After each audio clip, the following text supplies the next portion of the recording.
आणि एक महत्त्वाची बातमी आहे, राज्यपाल नियुक्त 12 आमदारांबाबतची याचिका आता हायकोर्टानं फेटाळली आहे। मुख्य न्यायाधीश देवेंद्र कुमार उपाध्याय यांनी ही याचिका फेटाळून लावलेली आहे।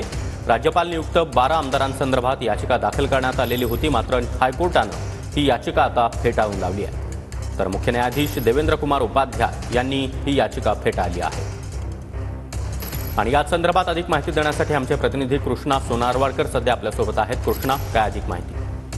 सागर, आपण पाहतो की महाविकास आघाडी सरकार जेव्हा होतं तेव्हा 12 जे काही राज्यपाल नियुक्त आमदारांसाठी जी यादी आहे ती महाविकास आघाडी सरकारनं पाठवलेली होती। मात्र महाविकास सरकार अस्तित्वात आल्यानंतर ती मागे घेण्यात आलेली होती। तेव्हा राज्यपाल भगतसिंग कोश्यारी होते आणि याच संदर्भात शिवसेना ठाकरे गटाच्या वतीनं मुंबई हायकोर्टामध्ये ही याचिका दाखल करण्यात आलेली होती की महायुती सरकारनं ही याचिका मागे घेण्याची नेमकी कारणं कोणती होती आणि ती कारणं का स्पष्ट करण्यात आली नाहीत, अशा पद्धतीनं याचिका मागे घेण्याचं कारण काय होतं आणि म्हणून ही जी काही याचिका नावं जी मागे घेतलेली होती ती पूर्णपणे बेकायदेशीर असल्याचं म्हणत या सगळ्या गोष्टीवरून आव्हान जे आहे ते मुंबई हायकोर्टामध्ये देण्यात आलेलं होतं। शिवसेना ठाकरे गटाचे कोल्हापूरचे शहराध्यक्ष सुनील मोदी यांच्या माध्यमातून ही याचिका मुंबई हायकोर्टामध्ये दाखल करण्यात आलेली होती। मात्र मुंबई हायकोर्टानं ही याचिका आता फेटाळून लावलेली आहे।